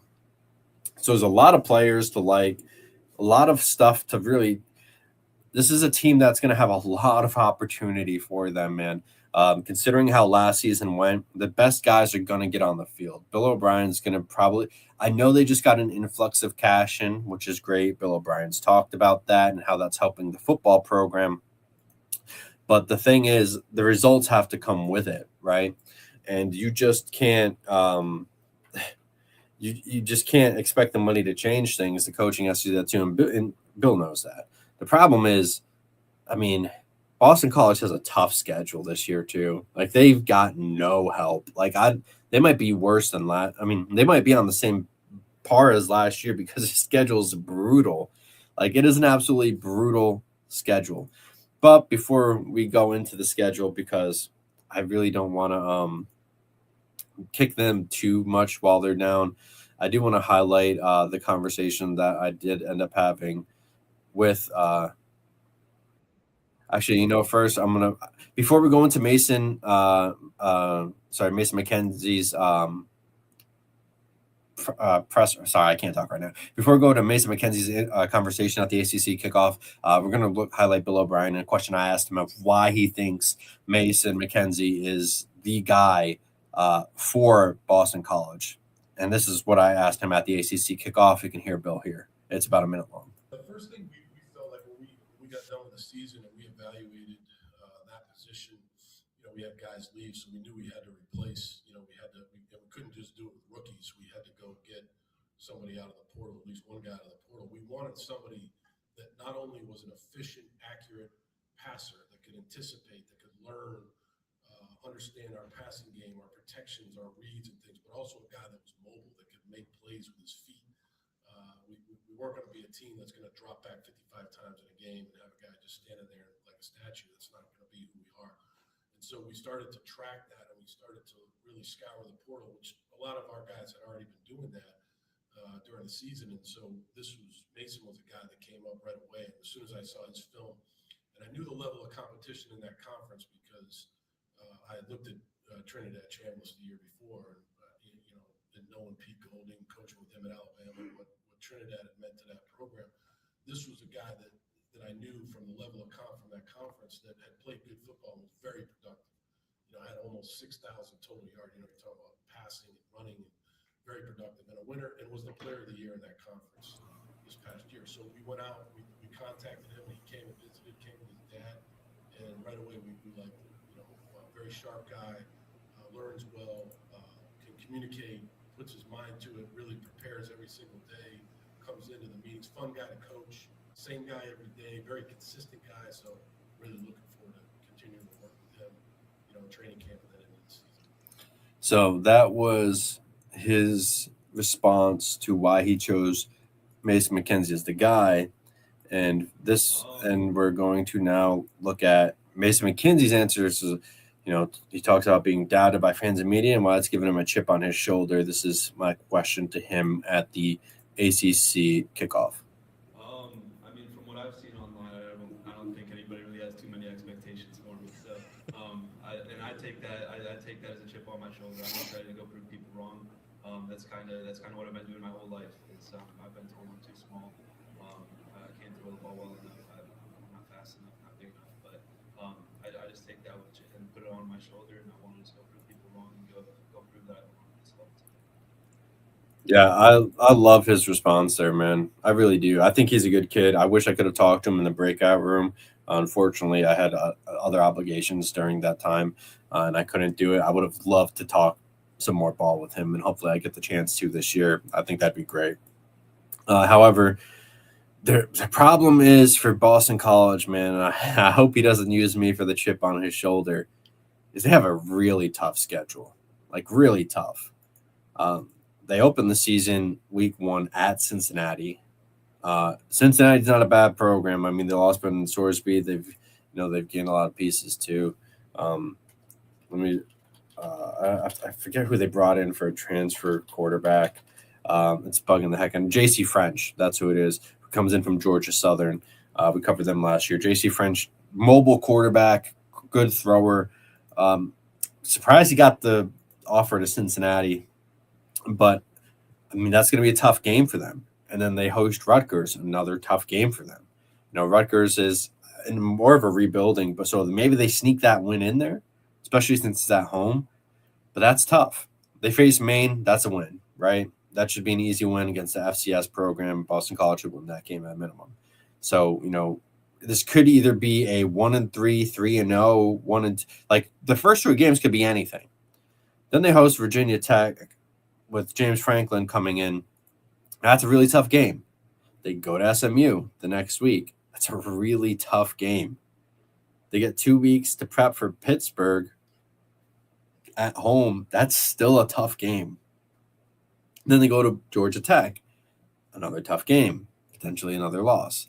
So they could go from potentially 3-0 to potentially 3-7 really quick. like in worst case scenario, this could be 0-7. You know, it could be tough. After Tech, they go and face Duke. Now, Duke has a lot of change in and of itself too. Manny Diaz is a great coach, though. There's still a lot of great players on that program. And then after Duke, they host Florida State. That's going to be a tough game. Like, that's not a walk in the park. Even Florida State's issues in the past, like, that doesn't make that a walk in the park. Then they go to Notre Dame, another really tough game. They face Syracuse, which, depending on how that goes, you know, that could be iffy. You know, who knows? But then they go to Miami to end the season. That's a murderer's row of a schedule. The only easy game, like I mentioned, Cal had a hard schedule. This one is even harder, in my opinion, because you face Miami and you face Notre Dame and you face Georgia Tech and SMU. You know, you face Cincinnati, not a bad Big 12 team. You face Rutgers, which, depending on how Rutgers looks early, that could be a winnable game. You know, who knows? But that's still tough, man. If you're Boston College fan, you're looking at the schedule and you're like, man, I mean, we have a D2 quarterback, you know, that doesn't exude confidence. And that's why I think Mason was talking about that a little bit. Why, you know, fans aren't giving him, you know, much hope is because he's facing a murderer's row in the conference games. I mean, Virginia Tech under James Franklin should be a lot better than it was under Brent Pry. I love Pry, but still. SMU, that's a consistent team. That's a consistent team in the ACC. Pitt, another great team in the ACC. Georgia Tech, another great team in the ACC. Duke has been really good in the ACC. Florida State, hit and miss, but they could be really good this year if Ashton Daniels gets it together. Like, and Ashton Daniels has that chip on his shoulder too. You know, Notre Dame, great team. Miami, great team. You know, Syracuse, kind of middling, but that's 7 great teams out there playing. Like, great teams that they're playing just in the conference. You know, I guess we'd call Notre Dame kind of in the conference because they're an affiliate to the ACC. But, you know, same concept. So this Boston College team could either go from incredible, you know, make a bowl in Mason McKenzie's first year to, holy crap, this team might only win 1 game this year. And with Bill O'Brien's job on the line, that's tough, man. You have to assume, like, I know Bill's happy that and we're going to put this away now. I know Bill is happy that, you know, they've brought a lot of money and influx into the program, but man, with a schedule like that after the year you just had, that's tough. That's like really tough. How do you, and if they don't succeed, how do you shoot that to, you know, how do you get them to have faith in you after that? You know what I mean? Do they give you the other chance? You know, because this is Mason's redshirt junior year, where you promised this year and next year to kind of give him another year in the system. That's a big question. You know, that's a question that I don't even know if they have the answer for yet. Because what if they only win 1 game this year? You know, let's look at the schedule one more time, because I just want to see how this is crazy. Like, okay, Cincinnati, you know, you don't it's another P4 matchup, right? JC French is the quarterback there now. They don't have Sorsby. JC French, not a terrible quarterback, but it's at Cincinnati week 1. That toss-up game. Toss-up game with the probability that, you know, 60% chance you lose. Then they host Rutgers. Rutgers has a lot of turnover on it. I would give them maybe a 60% chance that they win, because Boston College has a lot of turnover on it too, especially at quarterback. Maine should be the win. This is the easy win. If you lose against Maine, that would be embarrassing. I love the Maine football program. They've gotten a lot of guys to the G6 level and 2 P4 levels, but the program in and of itself, it's FCS program. You know, you host you host Virginia Tech, rather. James Franklin comes here. He's going to be, you know, he's got a chip on his shoulder. He's got a lot of great players with him. You know, 80% chance you lose that game at home, maybe higher. Then you go to SMU. I'd give that a 95% chance you lose this game. Kevin Jennings is a guy who should be a Heisman candidate. I think he's going to be really good this year. Rhett Lashley's a fantastic coach, even with losing Casey Woods to Missouri State for the Bears. I think that's tough. That's a tough win. Hosting Pitt, I think there's a 75% chance you lose that game, depending on, how Pitt's playing. I think Pitt won't be bad either this year. You go to Georgia Tech, a lot depends on Alberto Mendoza, but the running back room there is fantastic. The defense is good. You're playing at Georgia Tech. That's, 80% chance you lose that game. You go to Duke. Duke's got some, big question marks now. Manny Diaz is a proven coach. He's had a lot of success at Duke. That's a tough game. I give you at least a 60% chance you lose that game. Hosting Florida State, depending on – this is the thing. FSU is Jekyll and Hyde, man. Under Mike Norvell, they're Jekyll and Hyde. They can either be fantastic or they can be bad. And I think in a prove-it year with Ashton Daniels wanting to prove himself too, this could be a year where Florida State kind of changes things. And if that's the case, this is a tough game. This is a real tough game. We'll talk about that a little more with just for Plant the Spirit comes on actually shortly. That's a tough game. You go to Notre Dame. I don't know how you win that game at Notre Dame mid-November. That's like a 99% chance you lose that game, right? Syracuse hosting Syracuse at home, probably 50-50 chance you win that game. If Angeli's playing, that becomes even tougher for Boston College, right? And then you go to Miami, Darian Mensah, Mario Cristobal. They added Cooper Barquette to the addition of Malachi Toney. They have Mark Fletcher at running back. They got a loaded team, Miami does. I give that a 95% chance you lose this game too. So there's not many games on the docket that you can confidently say that Boston College is going to win this year. And that's tough, man. That's tough.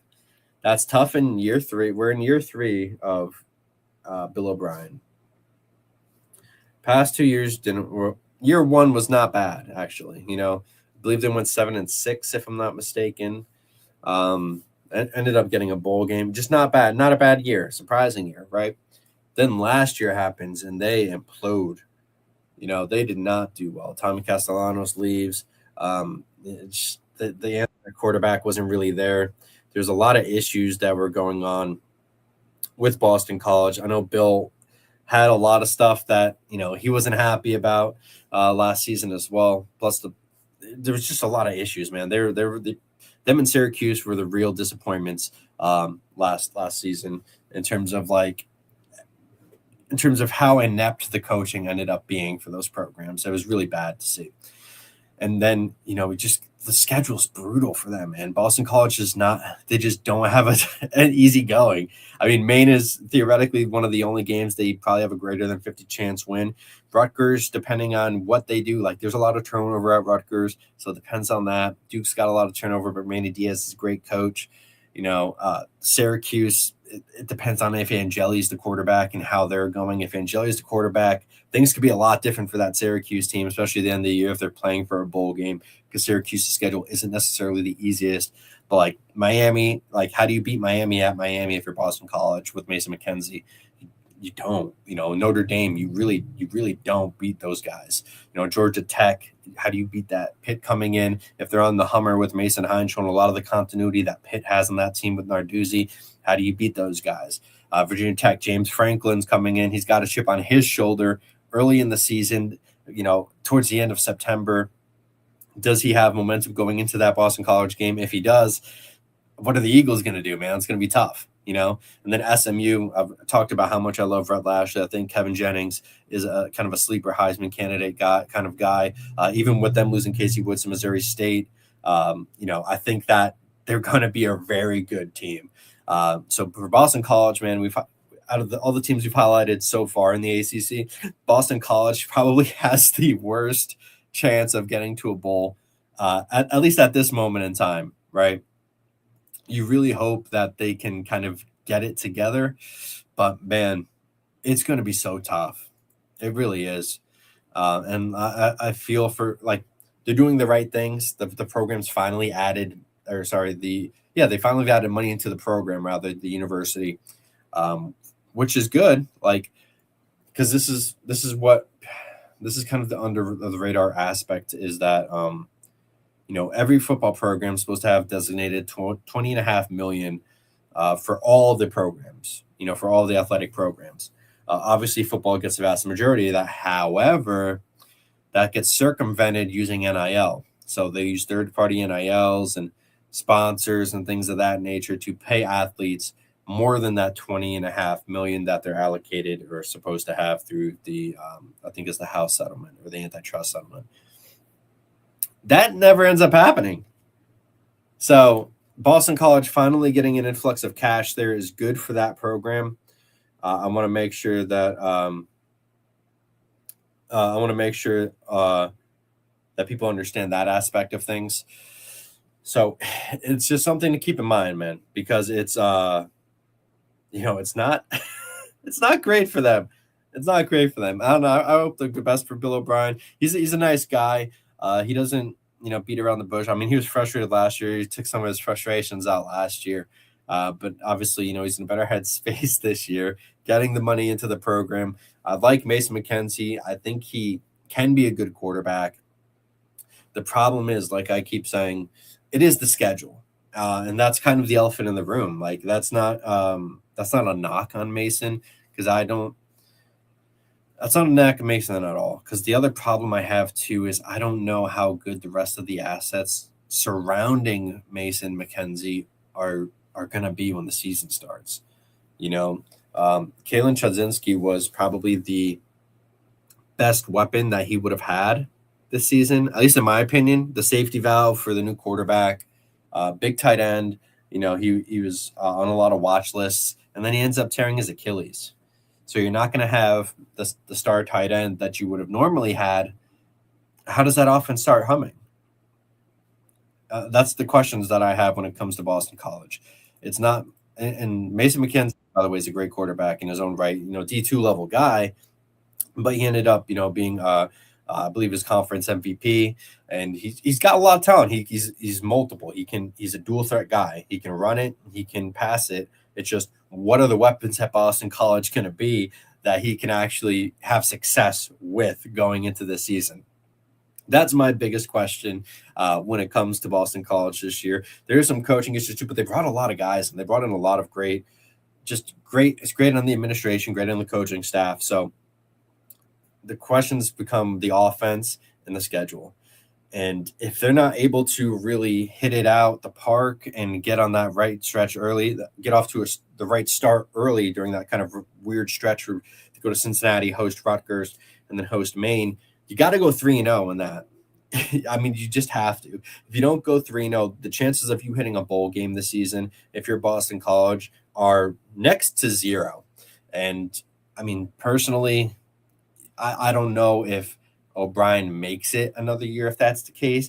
The only thing I could think of is because Mason McKenzie is a transfer junior, that they give him that one more year to be like, hey, at least give me, until this kid, finishes his college career out, if he doesn't transfer, to see if we can turn the ship around. Because his first year, 7-6, not bad, got to a bowl. Last year was horrific.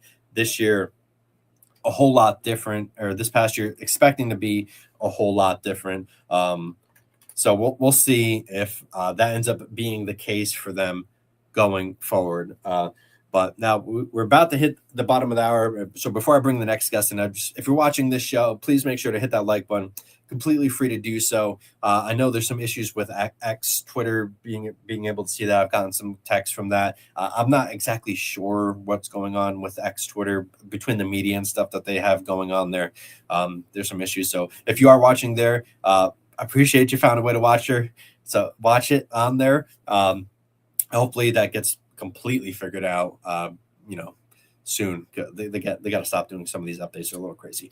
If you're watching on YouTube, if you're watching on Facebook, click that like button. Completely free to do so. Helps the channel a lot. Subscribe to the YouTube channel. We're starting to push that again. A lot more than just interviews. We've got shows, SEC shows. We're gonna have Parker's show, Parker's Perspective coming out. We might have a Big Ten show coming out as well soon. to before the season starts. So I'm looking forward to all that. And if you leave a comment, it's a live show. Comments go right up on the screen, and we'll do a little back and forth with you. But we are at that bottom of the hour, so I do want to bring in our next guest. He is the founder of Plant the Spear. I really appreciate him coming on to the show. This is Jesse Kobe. Jesse, thank you so much for coming on, man. I appreciate you. Yeah, man. Always love coming on talking about college football as the season is, for us anyway, we play in week 0, just less than, I'll say over a month away, right? That feels like it's getting a little bit closer. So, got to gauge the excitement level coming off the last 2 years for us. But I always tell people, man, regardless, we're like a bug to a bug zapper, man. We're going to be back, and we're going to be hopeful until hopes and dreams get killed on the field. But, man, I'm hoping for the season to go a little bit better this year. But, man, I appreciate you having me on. Excited to talk about some football. Yeah, I love that metaphor, man. Bugs to bugs zapper. But that's just like the quintessential thing for, fans who've been, especially, FSU. I mean, Syracuse fans have kind of gone through the same thing. They had the one good year with Kyle McCord, and then last year was a disaster after Angeli went down with Ricky Collins. They didn't win a single game after, he came in. And now things are going back for the same with them. But, with you on here, appreciate you on here talking some FSU football. We're about 2 weeks removed now from the ACC kickoff. Some time for reflection of what you got to see there between, Ashton Daniels, Deuce, Coach Norvell, the rest of those guys there. What were your takeaways on that event? Like, did anything stick out to you where you're like, okay, this is something to kind of stick, put on the board for, leading into the season?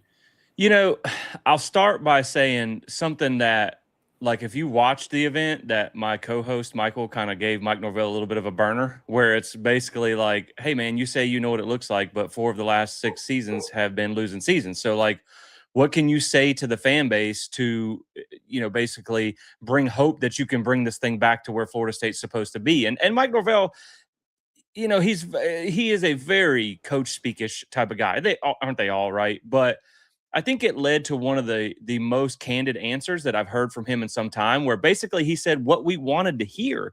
He said, look, man, words don't matter, right? I have to go out on the field and prove it. Like, nothing I say up here can inspire change if it's not backed up on the field. It just doesn't matter.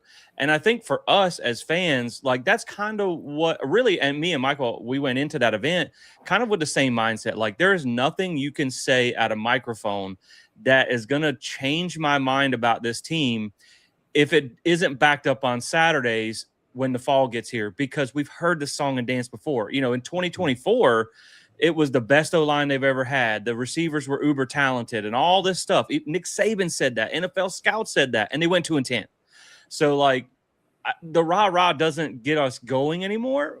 That being said, if you put on your kind of objective glasses and you look at it and you go, okay, well, some of the things that I did like was, last year they came in, obviously everybody knows the Tommy quote, they don't have Nick Saban here to save them, and the things that came along with that, which, hey, he backed it up, so I'll give him that. But I think this year's team kind of came in with, the 3 guys that were there in Norvell, I think they came in a little bit more with like a humble, we know we got to go prove it, right? We know the stigma around this team. We know the pressure that Mike Norvell is under. We heard Deuce Robinson talk about that. Someone asked him, like, hey, man, is it fair to say that, like, Mike Norvell's future is in your hands? And they were like, yeah, we understand that. We hear the noise. And so I do like the way they approached it a little bit. I think there was a lot of strong talk of leadership and belief in each other as a team, really just working on that chemistry so they can really kind of combat adversity, because that's one of the biggest things that this team has struggled with the last few years. Like, if you look back even to 21, they had a 4-game losing streak, and then they did pretty good the rest of the season. In 22, they lost 3 in a row. 23, they went undefeated until the disaster in the Orange Bowl. But then 24 was just a dumpster fire. 25, they lost 4 in a row, like, after starting really, really hot. So it's been like one thread comes unraveled and the whole thing just falls apart. And so I liked a little bit of what I heard, but again, man, I'm taking it with a grain of salt. Yeah, it's hard to blame you, right? Especially the seasons that you guys have had a lot of ups and downs, and more recently a lot of downs and ups. Yeah. And just the way he's acted, I mean, just the way Norvell acted last year compared to this year at the ACC kickoff, such a contrast, right? Like he was a very, felt like he just did an 8-ball in the bathroom last year. Yeah, Baptist preacher Mike didn't come out this year. Yeah, totally different composure with him this year, and I think that like you said, the rest of the guys that he brought with him kind of reflected that as well. I think it's very interesting. A lot of the players that he has brought in, Ashton Daniels being one of them, mentioned how big of a chip of a shoulder he has going into this season. How do you? With hearing your quarterback say that in a year that means so much to what the program, the future is for the program, or maybe more specifically Norvell himself, like what are kind of your expectations going into the season with these guys? Well, I will say, yes, it is a big year for Mike Norvell, but it's also a big year for the program because of what it's going to take to change if Mike Norvell does get fired. Like you're talking about a $50 million probably plus, by the time you fire him, fire the staff, bring in a new staff and do all that stuff, you're talking about a $50 million overhaul of the program essentially. And that's a really huge year. And then not only that, you got to go find a coach that's going to inspire change, bring donors out of the woodwork, you know what I mean, that have been spurned off the last few years. So it is a massive year for not only Mike Norvell, but the team and the program. And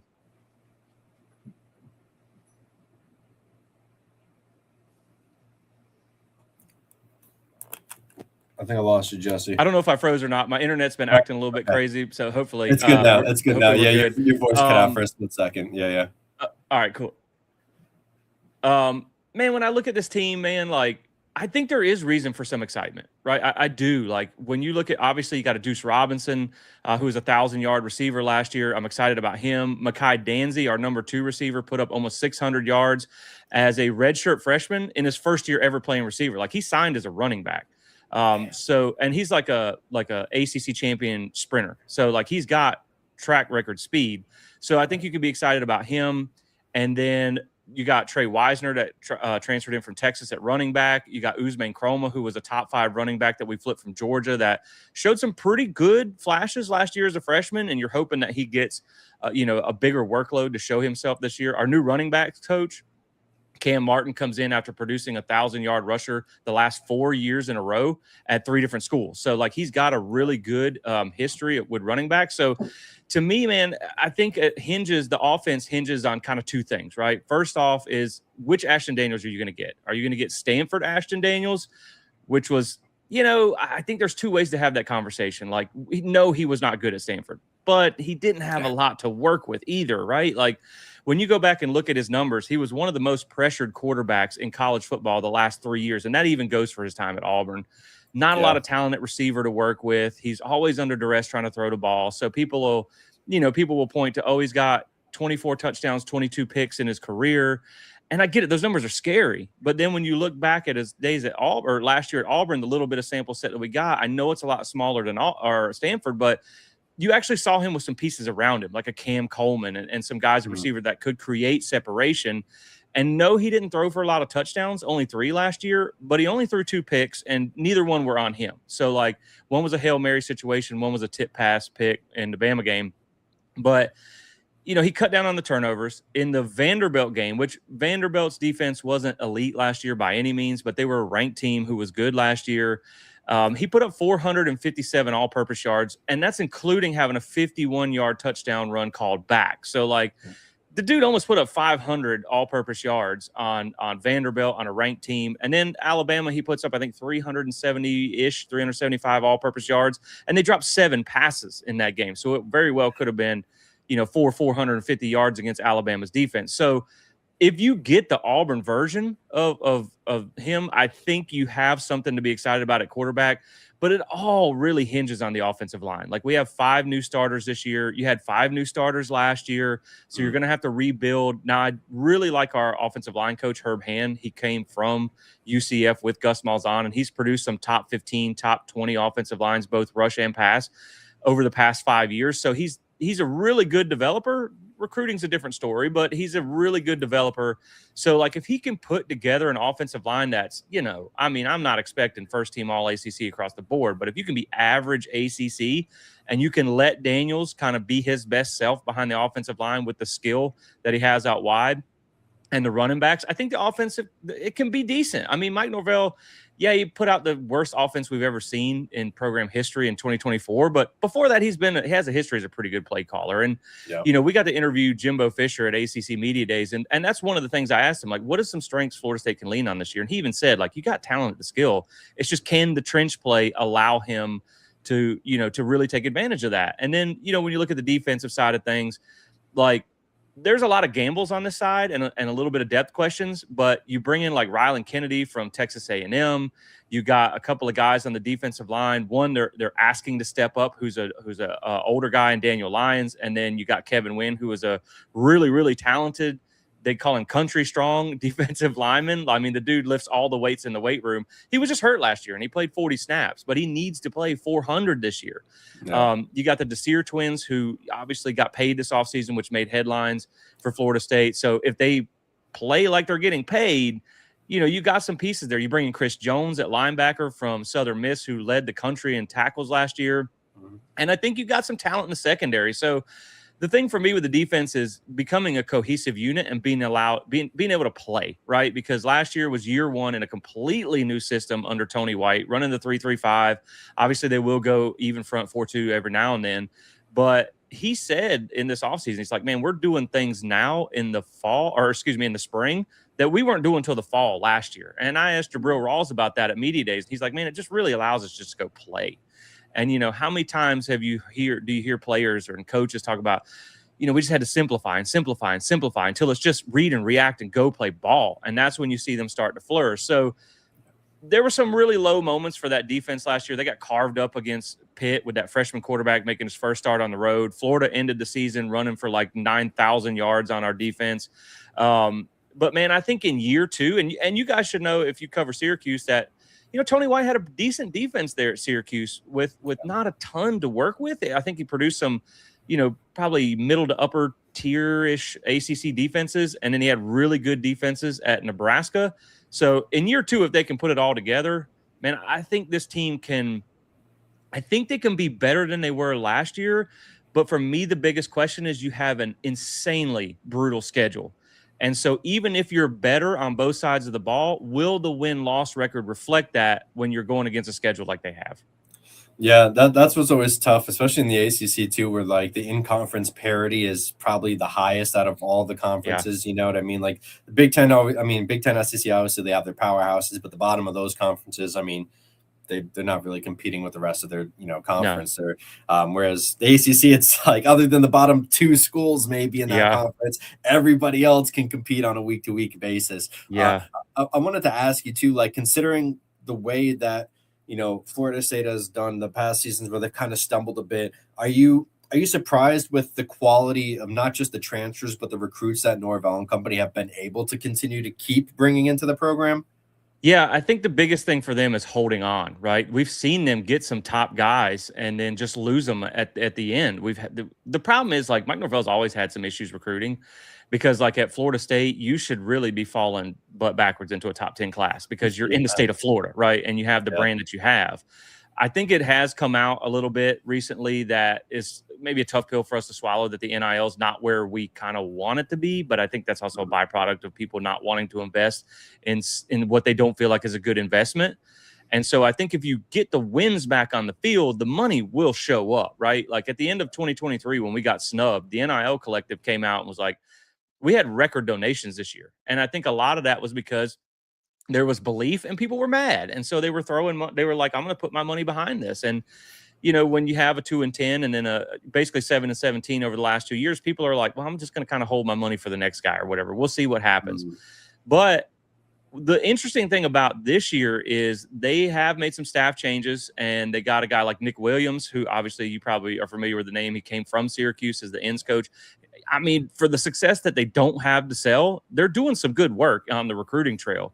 Really, the main concern I have right now is offensive line. Like, we don't have a single offensive line recruit in the 27 class yet. And I will say that they did come out at media days and say that they were going to go a little bit smaller by nature with the new rules that are changing in college football, the 5-for-5 and all that stuff, to try and aim more at retention. It's kind of a quality over quantity approach. And so they got some pieces like a Tayshaun Poole, a Sam LeJeune, a Zachary Johnson. Like, they got some guys in this class that I really like. It's just, man, you got to win enough to hang on to them, because if it goes bad enough that they fire them, it's not going to matter. But if you go good enough that you can get some belief back in this program, I think you can build the class up. If they go small, it's probably not going to be a top 10 class, but if you can take a small class that finishes top 20, I think that's pretty decent. And then you got to just hit in the portal.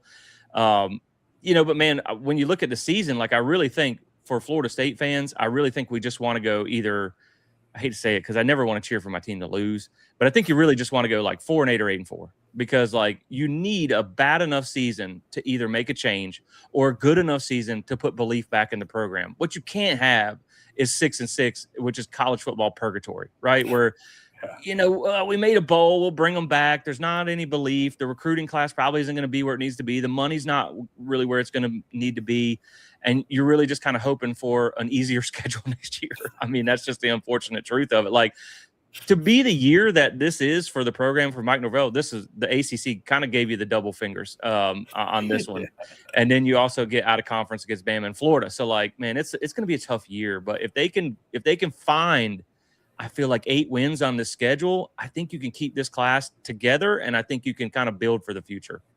Yeah, I think the point you made is had like direct. Like, you either do want to be the 4-8 or that 8-4, because you don't want, as much as Norvell has done for that program, like, there comes a time when the old voice kind of becomes too old to keep going on. I mean, we saw it with Baltimore moving on from Harbaugh. We've seen it plenty of times in the past, right? So it's either this is put up or shut up time. Yeah, and I think a lot of FSU fans and players and the coaching staff really kind of know that. And as you alluded to, that's a good segue. The schedule is tough, man. Like, tough is kind of underselling it.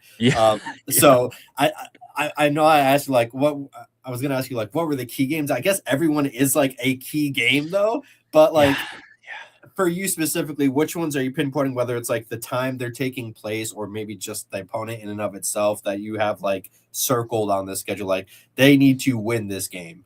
Yeah, no, I think you bring up a good point, because I really do think this schedule kind of breaks down into almost 3-4 game subsets that are really important. Obviously, you start with New Mexico State. Better win. If you lose that, fire everybody right immediately, right? But man, I think, and it's funny because when you say this, like last year, we did a whole show on, is Alabama the most important game in Mike Norvell's career? Because it was like coming off 2-10. Man, if you come out and lose by 30, like, there's no belief in this program. Well, you come out and win and manhandle Alabama, and you're like, okay, I can forgive. Maybe I can forgive 24. And then they kind of wet the bed the rest of the way. And so, like, you can win, get a good win early on, but it doesn't mean anything if you don't back it up. Now, that being said, I think the SMU game is the one that I have circled, because look, the honest truth of the matter is Florida State has not won a road game in 2 years, and they're 0-11 away from Doak since the end of 23. And you have, in that first kind of 4-game subset, you have New Mexico State and Central Arkansas. So you're going to be 2 wins on the board right there. You should be. Yep. But then you have SMU, who's, a dark horse playoff team, ACC title team. People are looking at, you get them at home. You were 5-3 at home last year. You were actually pretty good. You beat you beat the pants off a really good Wake Forest team last year. You blew out Virginia Tech. You beat Alabama. You've been good at home. You just can't win games on the road. So, like, do you really think the first road game I'm going to predict you to win in 2.5 years is at Alabama in Bryant-Denny? Not a chance. Like, I think Alabama's got some questions of their own, so I'm not saying it can't happen. But let's just say, hypothetically, you lose that game.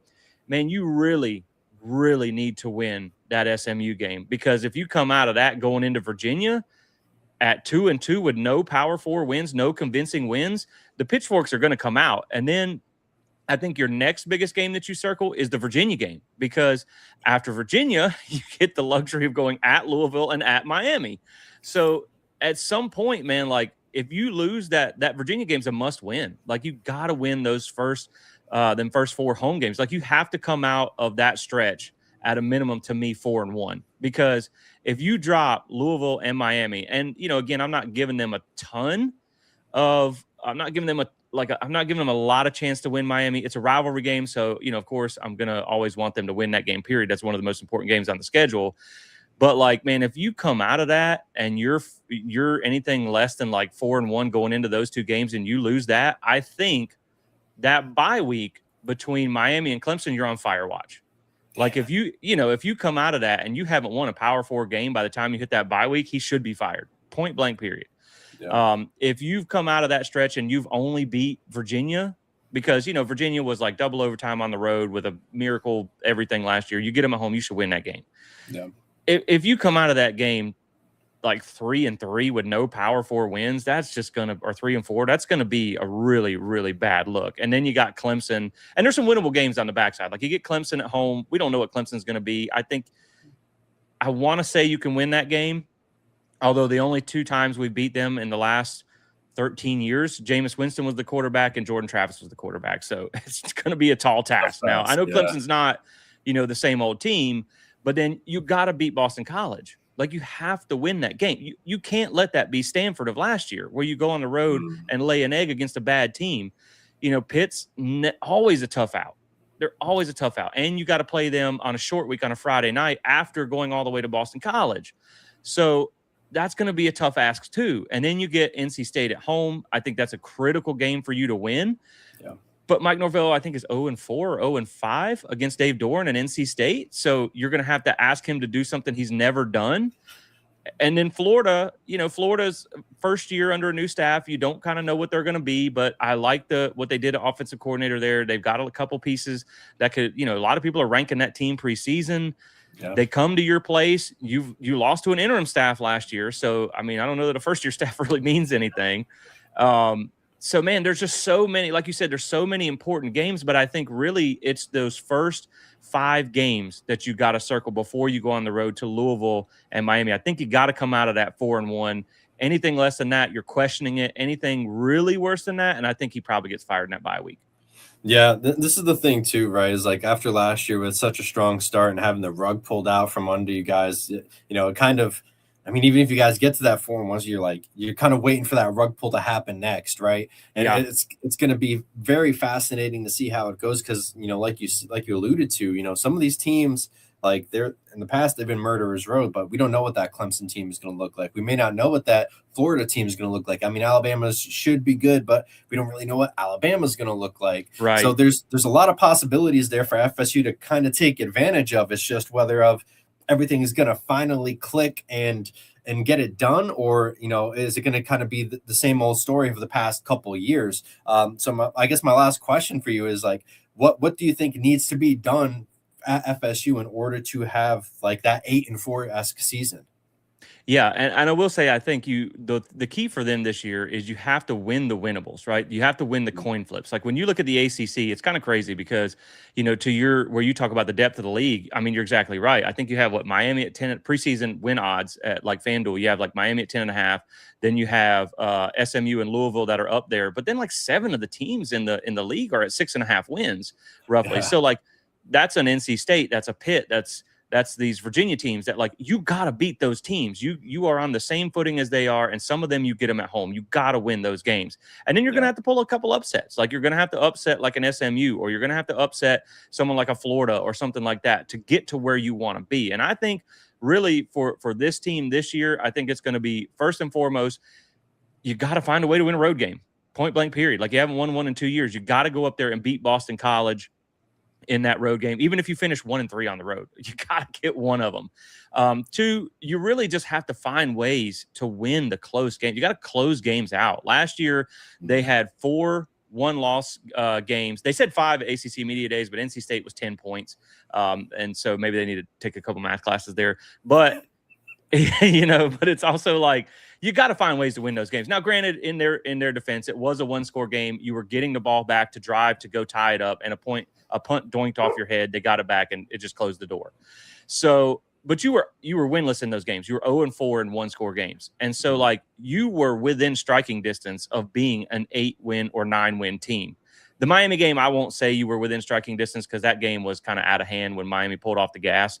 But like the margin between 5-7 and 8-4 was pretty thin last year. And so if you can find ways to win a couple road games, if you can find ways to flip the script in those close one-score games and actually pull those out and finish those, then I think they have that opportunity. And I think a lot of that comes down to taking care of the ball, like which is a concern with Ashton Daniels. We had a lot of crucial turnovers last year with Tommy and the guys in critical situations. A lot of dumb penalties that took them out of situations where they could have capitalized and put the game away, and they didn't. So really, it's just, to me, it's cleaning up the little piddly mistakes. That's something Deuce Robinson talked about at Media Days, was basically like, man, we shot ourselves in the foot in a lot of those games.